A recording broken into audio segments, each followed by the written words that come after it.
Welcome to Justice Unveiled, where I explore stories of wrongful conviction, exonerations, and the flaws of our legal system. Today we dive into the heartbreaking case of Andre Hatchett, a man who spent 25 years behind bars for a crime he didn't commit. This case serves as a powerful reminder of how fragile justice can be. I'm your host, Annie, and thank you for joining me today. So let's start in Brooklyn, New York, on a cold night, February 18th, 1991. The body of Nita Mae Carter was discovered brutally beaten in Monroe Street Park, Bedford Stuyvesant. According to the DA's office, there was a violent struggle, and the victim's body was dragged and arranged in a certain position with her head propped up against a tree. The case seemed to have no clear suspect at first, but Andre Hatchett soon found himself entangled in a nightmare. Hatchett, 24 at the time, was recovering from a severe gunshot wound that left him using crutches. He cooperated with police and even provided an alibi, but his cooperation wasn't enough to keep the police from being suspicious. Soon his name was pulled into the investigation by Gerald Williams, a criminal facing unrelated burglary charges who claimed to have seen Hatchett from a distance the night of the murder. The only evidence against Hatchett was Gerald Williams. Yet, despite clear physical limitations and the absence of other evidence, Hatchett was arrested and tried for Carter's murder. This past Friday, I visited Andre and interviewed him about some questions I had, and his thoughts surprised me. So, Andre, what was going through your mind initially when you got arrested? This must have been a lot to take in. I kept telling them I didn't do it. I told them I was at my cousin's house, but they didn't care. They found the fingerprints on the knife, but only because someone planted it there. I told them again and again it wasn't me, but they didn't listen. I was a black man in the wrong place at the wrong time, and that's all they needed. So, you think it was racially motivated? I think that they had a tiny bit of evidence, and the fact that I was a black man just fit to them, so they went with their instinct. Me and Andre continued to have a conversation for around the next 20 minutes. We talked about the conviction process and some of the failures, and I learned a lot more about the case. The legal process that followed was a perfect storm of missteps and carelessness. Hatchett's first trial ended in a mistrial due to ineffective legal representation. In his second trial, his attorney failed to highlight crucial evidence, such as medical records proving it would have been nearly impossible for him to commit the crime given him being on crutches. The prosecution also never disclosed that Williams had initially identified someone else as the perpetrator. It later became clear that Williams had likely cooperated with police in exchange for leniency on his burglary charges. Despite all of these issues, the jury convicted Hatchett of second-degree murder, sentencing him to 25 years to life in prison. His appeals were denied, leaving him in prison as the world moved on without him. Though I wasn't able to speak to Gerald Williams in person, I was able to convince him to have a phone call, and it went surprisingly well.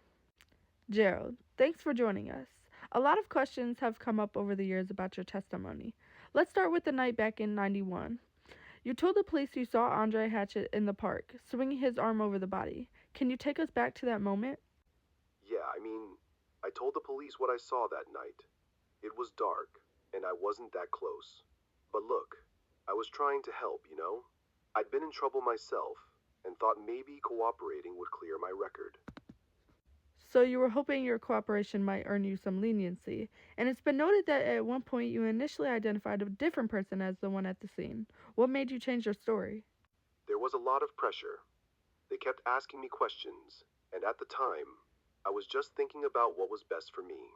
I did say I thought I saw someone else, but I don't know, man. After a few rounds of questioning, the story just shifted to Andre. And how did that make you feel, knowing that your testimony could put someone else behind bars? Back then, I didn't think about it too much. I was focused on my own problems. But now, seeing how it turned out, yeah, I feel guilt. Andre lost his life over it.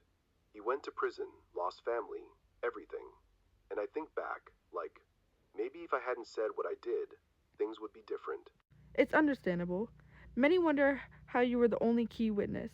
No DNA, no physical evidence tied Andre to the scene, just your word. Did the police or prosecutors ever suggest what to say or make promises? Not directly. But they definitely didn't hold back when it came to hinting that helping them out might be good for me. I never got a clear deal, but it was implied. I was scared and needed a way out.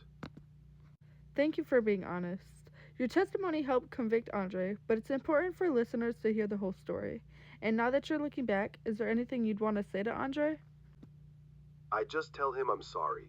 Sorry for everything he went through. I didn't know it'd be like that, spending all those years in there, and for something he didn't do. If I could take it back, I would. So we move forward. Decades later, a peak of hope appeared when the Innocence Project, in collaboration with the Brooklyn District Attorney Conviction Review Unit, took a look into Hatchett's case.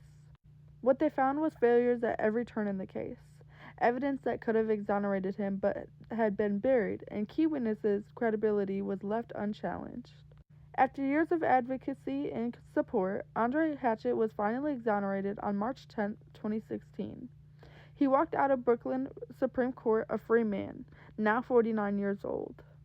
While grateful for freedom, the cost was unimaginable. He had lost his son, his parents, and decades of his life, having to spend it behind bars. I decided to have a conversation with one of Andre's attorneys, Jim Broshin. So, Mr. Broshin, what was your thought going into this case, and what were your thoughts when Andre was finally free? Bad judgment and errors plagued this case from beginning to end.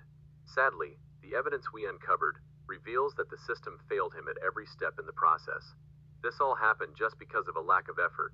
Ultimately, though, I just wanted to help Andre. He didn't deserve this.